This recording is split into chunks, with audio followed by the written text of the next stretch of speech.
রাঙামাটির নানিয়ারচর উপজেলার পাহাড়ি মাটিতে বাড়ছে কমলা চাষ। অনুকূল আবহাওয়া ও মাটির গুণাগুণ চাষ উপযোগী হয় অনেকে এই ফল চাষে আগ্রহী হচ্ছে। এ ধরনের লাভজনক চাষে সব রকম সহায়তা দেওয়ার কথা জানায় কৃষি বিভাগ। রাঙামাটি থেকে ইয়াসিন রানা সোহেলের পাঠানো প্রতিবেদন জানাচ্ছেন রজন শরীফ। পার্বত্য জেলা রাঙামাটির নানিয়ারচরা উপজেলা সহ বিভিন্ন উপজেলায় কমলা চাষ হচ্ছে। এইসব উপজেলার মাটি ও আবহাওয়া চাষ উপযোগী হওয়ায় চারা রোপণের কিছুদিন পরেই ফলন পাওয়া যায়। ক্ষুদ্র নৃগোষ্ঠী অধ্যুষিত বিভিন্ন এলাকার অনেক যুবক এ ফল চাষে সফলতা পেয়েছে। এদেরই একজন নানিয়ারচরের ১৭ মাইল এলাকার তৈচাকমা। প্রায় এক যুগ আগে গড়া বাগানে নিয়মিত পরিচর্যা করে যাচ্ছেন। তার বাগানে ঝুলে আছে সবুজ ও হলুদ রঙের অসংখ্য কমলা।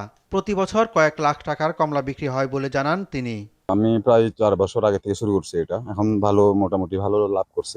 এখান থেকে তো আপনার ব্যাপারীরা নিয়ে যায়, পাইকারি নিয়ে যায় আর কি। প্রায় ২০০-২৫০ করে পাইকারি নিয়ে যায় এখান থেকে। প্রতিদিন তার বাগানে স্থানীয় ক্রেতা সহ পাইকাররা আসছে কমলা নিতে। সফলতা দেখে অনেকেই উদ্বুদ্ধ হয়ে এ ধরনের বাগান করার পরামর্শ নিচ্ছে। আগ্রহ বাড়ছে এখন কমলা বাগান করার জন্য। এখন বিক্রি করে মানুষে যথেষ্ট পরিমাণে টাকা উপার্জন করতেছে। পাহাড়ি পরিবেশে এরকম একটি সুন্দর একটি বাগান উনি গড়ে তুলেছেন অত্যন্ত কষ্টের মাধ্যমে।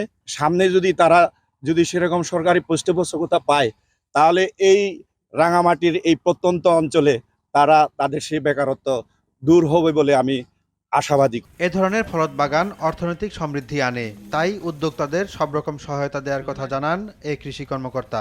বাবু সুদত্ত চাকমা ওনার যে বাগানটা আছে, এছাড়াও আপনি জানেন হয়তো শৈলশ্বরীতেও ভিতরেও বেশ ভালো ভালো কমলা চাষ হচ্ছে এবং এই বাগানগুলা আজকে কয়েক বছর যাবতে বাণিজ্যিকভাবে এগুলো ফলন দিয়ে আসছে এবং আমাদের রাঙ্গামাটি পার্বত্য জেলাতে প্রায় ৬৩৭ হেক্টর কমলা বাগান রয়েছে আমাদের তথ্য অনুযায়ী এবং এগুলা বিশেষ করে নানিয়ারচর, বাগাইছড়ি, বিলাইছড়ি এলাকায়, বিলাইছড়ির ফারুয়ার উপরে এ সময় যমুনাছড়ি যে জায়গাটার নাম বলা হয় সেগুলো সহ বিক্ষিপ্ত জায়গায় অনেক জায়গাতে বাগানগুলো হচ্ছে এবং চলতি বছর কমলার যে ফলন আমরা আশা করি যে প্রায় হেক্টর প্রতি ১০ টনের মতো আমাদের এই কমলার ফলন হতে পারে এবার। এবং কৃষকরা আমরা যেটা বাজারে দেখতে পাই যে বাজারেও কিন্তু বেশ ভালো দাম রয়েছে এবছর কমলার।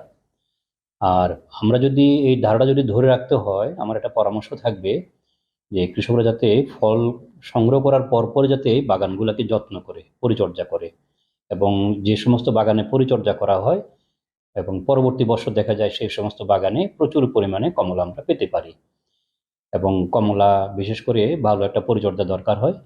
যত বেশি পরিচর্যা করা যাবে সেখান থেকে আমরা বেশি ফলন পাবো আমরা আশা করি। জেলায় ৬৩৭ হেক্টর জমিতে কমলা বাগান রয়েছে। হেক্টর প্রতি ১০ টন ফলন আসবে বলেও মনে করেন তিনি। রেজওয়ান শরীফ, RTV।